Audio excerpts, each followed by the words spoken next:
Well, I am really excited to have you, Claire. Claire O'Brien, we were introduced by a mutual friend, and I've gotten to like passively follow along as her company has just skyrocketed called Skin Click. So I just really want to hear the story. And I know you're one of two co-founders, right? And so we want to hear about everything. We want to hear your story. I don't know if your co-founder's on. If she is, she's welcome to talk too. But if No. she's not, we'd love to have y'all back and hear both of your Yeah. stories. So Yeah. thanks for So joining us. my partner is Dr. Sarah Allen. So I'm Claire O'Brien. I'm a nurse practitioner, and then my partner is a physician, Dr. Sarah Allen. And she really, in 2018, was hearing about people doing Botox like parties and Botox in people's home, but kind of doing it like under the table and, kind of through the back door. And she thought, I'm a busy mom of 4 girls, and she was a physician. And she's like, surely this is something we can do safely and actually do this, out in the light. Obviously, there's a market for it, because she kept hearing about it. And she just felt like, I can get anything else at my home. I can get anything delivered to my home. So why not be able to get these services in my home? So the Skin Click is a concierge only, meaning we come to you. We don't have a brick and mortar, and we never will. So we're concierge only medical aesthetics practice. So we do Botox, chemical peels, skincare, and then dermal filler in some locations, just depending on where we are. So she really started with the idea in 2018, and then quickly was so busy that she had to hire a couple of people to work with her. So she hired a nurse practitioner and a PA in Murrells Inlet. That's where our kind of headquarters is. And they just grew and they grew and they grew, and they had to keep expanding. So she had gone to medical school in Charleston and has family here. So she was kind of going back and forth with a lot of patients in Charleston, and we knew each other for years. And she and my husband grew up together, and she approached me and said, would you like to inject with me? And really we said, yeah, but we'd like to also be a part of it. We love the idea. We love, what you're doing. And she said at that time, when we were only in 2 cities, I have this crazy dream, and, I think we could be a national company. Do you think that's crazy? And I was like, no, I think why wouldn't we be? So that's when my husband and I joined, she and her husband, who's also a physician. And it's been really the 4 of us since then. So since 2019, when we really formally branded, we have expanded to Georgia, South Carolina, North Carolina, Tennessee, Louisiana, Kentucky, Maryland, New York, and Ohio. And then depending on who signed their contracts this week, we'll have Texas and Utah. So yeah, it's really grown and grown exponentially, which shows us and proves that there is a market. We all want, like you said, to put all the things on our face.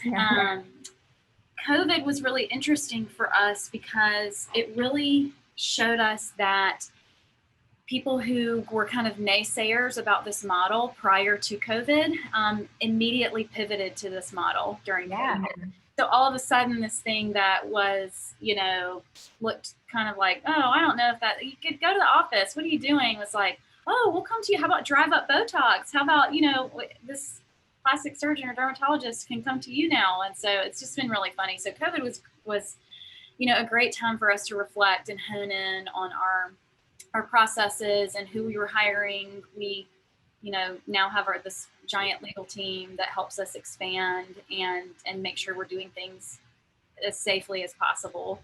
And that's when we came out with our own branded skincare line. And that's when we launched our subscription. We're the only medical grade skincare subscription box in the country as well. So that's been, that was our little COVID project. So that's been really fun. Yeah. So that's where we are. That's awesome. So what's in the subscription box? What is that? So it's quarterly. So, and I love to explain to people the kind of 3 different categories of skincare. So there's drugstore skincare, which is absolutely fine. It's less expensive, but it's less potent because it has to be available with no prescription, no guidance, pretty safe. Like it's in the drugstore, so you can just pick it up and put it on your face and it'll probably be fine. So drugstore skincare, I'm like totally fine. I use it all the time for different consults and whatnot. Then there's medical grade skincare, which has to be purchased and used through a provider like a physician or an NP or a PA. Higher percentages of ingredients. Sometimes it's actually prescription. It just totally depends. And then there's this middle level called luxury skincare, which is your brands at like Sephora or, Ulta, Drunk Elephant, Beauty Counter, those kinds of things. And those are basically your drugstore brands in really nice packaging with really high price tags. So there are plenty of subscription boxes, but there are none that have medical grade skincare in them. So every quarter you'll get 3 to 5 skincare items and then a fun item. So this, for the spring box, we had a really good toner in there that had like lactic acid and glycolic acid, a brightening toner. We've had candles in there. We've had Daily Power Defense from ZO, and all of this is priced for $99 and under. That's what we wanted to keep our price point at, so that it could be accessible to people. Yeah. We've had great eye creams in there, retinoids, and our boxes too. So when you sign up for the box, you pick one of 3 boxes. You're either in the regular box, which is the Beauty Knox box, or the breakout box, which is for people that break out, obviously, or the bump box, which is pregnancy and nursing safe skincare. So Awesome. It's a lot of fun. Yeah. So has that been, so you launched that as like an additional revenue source? Like how do you make the decisions, because you're growing so quickly, to add something like boxes, for example? It just is, one of us will have an idea about a thing that we feel like we need to do, and it's just really, do we have any more margin left to do it? Yeah. And every quarter, as we grow in terms of how many boxes we sell and how many injectors we have, we're still we sound bigger than we are in terms of the actual workforce. I mean, so every quarter it's literally me and Sarah, my partner, packing these boxes, like with our 2 hands. So we know probably this summer we'll have to actually hire somebody to do that, because it is getting, bigger than us. So do we have a minute of margin? Yeah, we know that feeling. We do. Yeah. Yeah. So tell me how you have navigated, because entering into the medical field sort of like you have, and going state by state, I know you mentioned that you'll have a great legal team. Yeah. How has that, what are some of the steps that you have to take in order to get into each state? Because I don't know who was on when we first started, but Lauren and I asked, when are you coming to Birmingham? And Alabama has some weird laws that make it a little bit harder. Yeah. So first up is there an interest in that state? Is there a market? Which the answer really is yes in all 50 states. But, we have to have people that want to work with us in that particular state. So when somebody applies for a new state, then that triggers, basically just a list of things we look at. We look at labor laws, licensing and regulations. So because we're a medical practice, we can't just file an LLC and get a business license. It's very different. And there's a lot of complicated legal stuff. I mean, we literally have I think 5 attorneys that all have a different little job of figuring out, physician supervision laws, and even state to state, you may have laws that are more friendly for PAs in a state versus NPs are more favorable in another state. And the physician supervision is the hardest part to kind of figure out. Do we need to have a physician within a certain amount of mileage of our injectors? Some states are very lax. Some states are very, very stringent, and it just depends. So yeah, whenever we want to go to a new state, it's a long process of looking at the legality in that state to see if it makes sense. Yeah. So are the people that are joining and contacting you within each state, is it sort of like a franchise? Or no, so all of our injectors are independent contractors, and so and really that it's again with the legalities, that's part of the Corporate Practice of Medicine Act. And so you, as a provider, a company cannot tell a physician or an NP or PA how to practice. So like with a franchise model, which we looked at, you're kind of getting muddier there with us telling them what they can and can't do. So all of our injectors are independent contractors. We train them, even if they've been previously trained on what we're doing, we train them again. So that we can, be sure that everybody that works with us, that we're all on the same page. We all agree about the same safety principles and techniques and how to inject. So we train all of our injectors, and it's their practice. Then we have minimal acceptable standards of how much we require them to do in order to be proficient. But if they want to say no to a patient, they can. If they want to say yes to a patient, they can. And they can be their own provider, which is how it should be. Yeah. And so tell us, so having a business partner, tell us about that, because not all partnerships are super strong. Sometimes it takes, a while to figure out your groove. So tell us how y'all thought about that. With Sarah and I feel like fortunately, our partnership has gotten significantly stronger the more time we've spent together. When we started, we knew each other on a friendly level. I was a nurse when she was a resident. And so, we knew each other, and I knew she'd grown up with my husband. And so there was just a friendship level, but it's very much, we did a training together this weekend in Charlotte. We trained 7 of our new injectors. And one of them said in the middle of the day, "Y'all are the funniest old married couple." And it really is true. I mean, we talk 15 times a day on 15 different avenues. We have GroupMe, we have email, we have text, we have phone call, we have FaceTime, we have Marco Polo, so we are literally in constant communication. And for us, I think we have such similar values that, we both value our family time. We both value each other's family time, and helping the other set boundaries. So I'm very protective of Sarah, and I'm very much her cheerleader and advocate, and she is exactly the same for me. So for us, the business partnership has just been so natural and has just grown and solidified with time. Yeah. And plus, it's fun to have somebody else to do it with. Yeah. I mean, we genuinely enjoy each other. Even in being in Charlotte this weekend, it was a lot of time just the two of us, and we had a great time. I mean, we enjoy each other's company, so that helps. It probably helps though that we're not. Now I'm in Nashville, but was in Charleston until like 2 weeks ago. But and she's in Murrells Inlet, so we're not like literally together all day every day, which is probably very helpful. Yeah.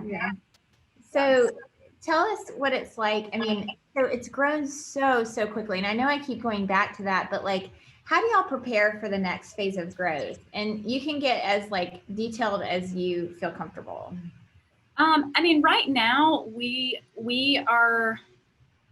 anticipate hiring 80 to 120 new injectors this year. And so we have to sit down constantly and say, okay, what does it look like to support them?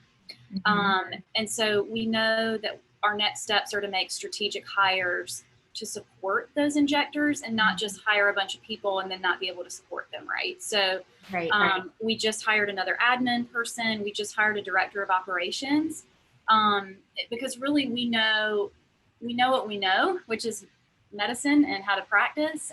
We don't know what we don't know, which is often things like, do we need a warehouse? Do we need another shipper? Like, do we need, what logistical things are going to come up next?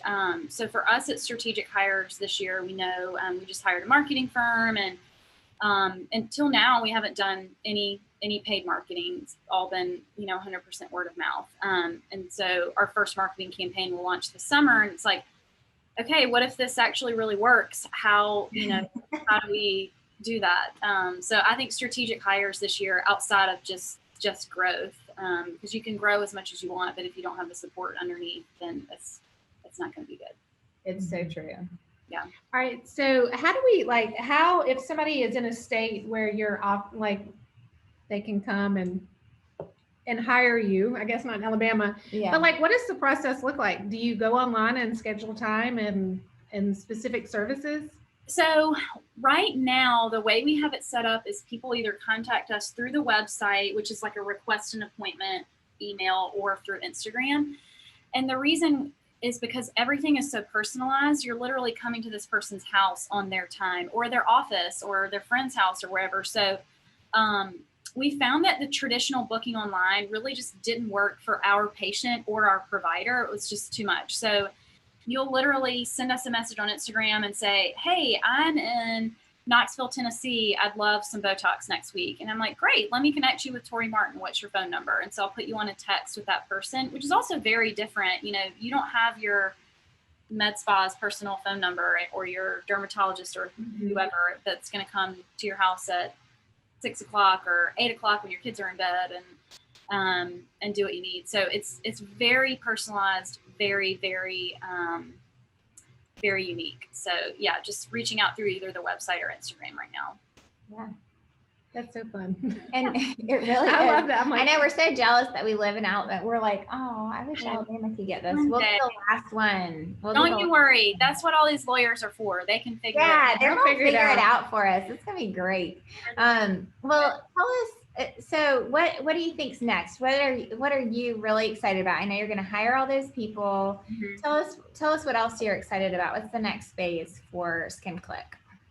You know, this year we know we have over 100 providers, and for us, that means we need to be putting on our own educational conference for all of these people that work with us. And so I think this fall, obviously COVID, we're still all a little bit like, are we allowed to have a thing? What are we doing? Are we vaccinated? Are we not vaccinated? We're all vaccinated, but I think we'll be having a full retreat and educational conference this fall, which to me is so exciting because, you know, in medicine, things are changing constantly, and particularly in aesthetics, there's a lot of just things that are subjective, and so much of it is on Instagram, which is, you would never see that in any other medical field, right? So we want to be the lead educators for our injectors and be the source of education for them, and we want to be the gold standard in education and safety for this field. So I think having our own educational conference coming up in the fall will be great. That's going to be awesome. And let's say that someone has been, you know, staying home with kids for a little while and does have, what kind of credentials do you need to potentially be an injector? So to be an injector for us, we have nurse practitioners, physician assistants, or physicians. Okay. You can be an injector and be a nurse, an RN. Yes, you can. Not with our model. Okay. The laws typically just don't allow for that. You've got to be your own person who's your own provider, and that's just a little bit different for RN. So love our nurse injectors, but just for our model, it doesn't work. So NPs, PAs, and physicians. Okay, that's good to hear. Yeah. Well, I love that, and because I feel like we run into a lot of women who have taken some time off, and from lots of different careers. I mean, you know, even being an attorney to, you know, being a nurse, where you now have your children at a certain age where you're like, okay, I'd like to get back in there. Now what? Yeah. Now what? How do I do that? And this is so fun because I mean, for me, I think you're, you know, even potentially meeting with your friends, you're getting to do something that's fun. And it seems like the schedule is fairly flexible if you're scheduling.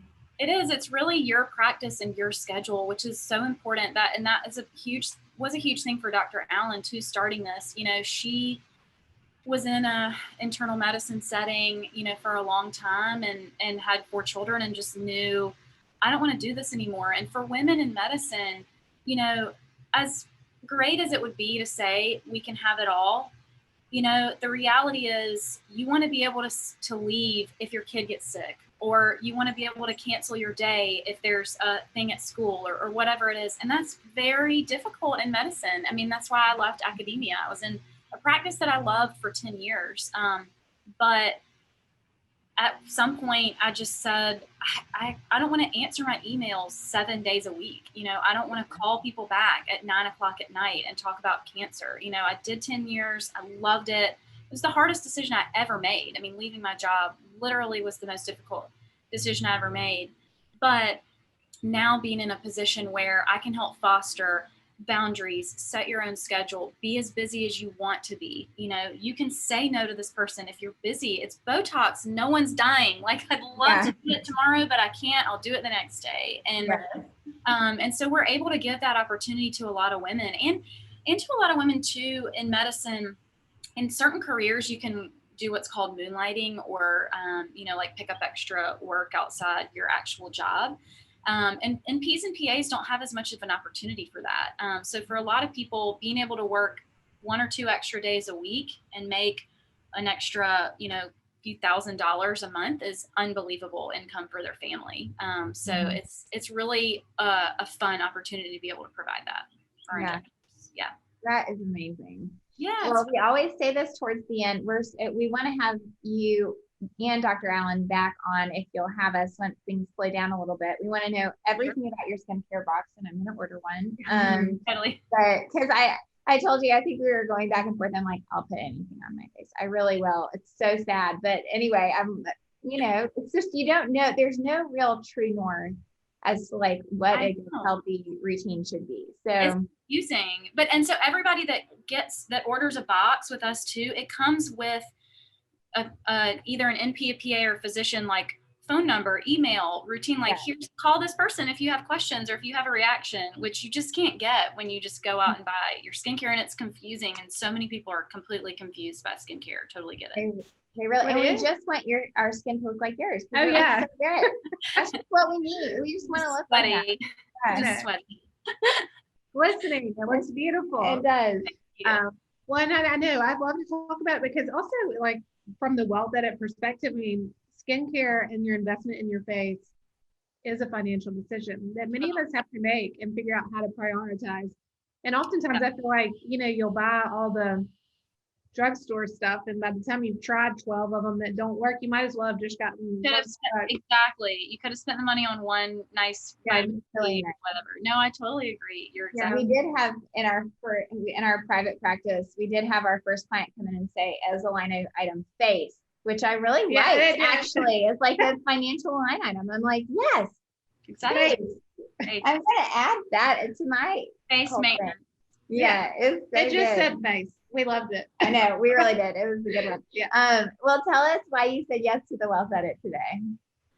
We were talking, and I feel like y'all are just right on the money that women are traditionally, either haven't been the breadwinners or have been the breadwinners and maybe not talked about it as much, or just weren't taught growing up as much about wealth and saving and what to do with your finances and maybe how to run a business as our male counterparts. And so I think we're often left in positions where we don't know how to advocate for ourselves. We don't know how to negotiate a contract because we haven't been taught that that's what we should be doing. And so I do think it's just so important to have these conversations and to not feel embarrassed by it and to be able to say, hey, I need somebody to help me figure out what I should be saving, what I should be earning. And if I make less than my male counterpart, why, and how do I talk about that? Mm-hmm. And even if you're not the breadwinner, that doesn't mean you shouldn't be making as much as your male counterparts and that kind of thing. So we're happy to say yes, and would love to come back on with Sarah too and talk more. Yeah. Well, thank you so much, and have a great rest of your day. Thanks for having me. All right. Bye. Bye.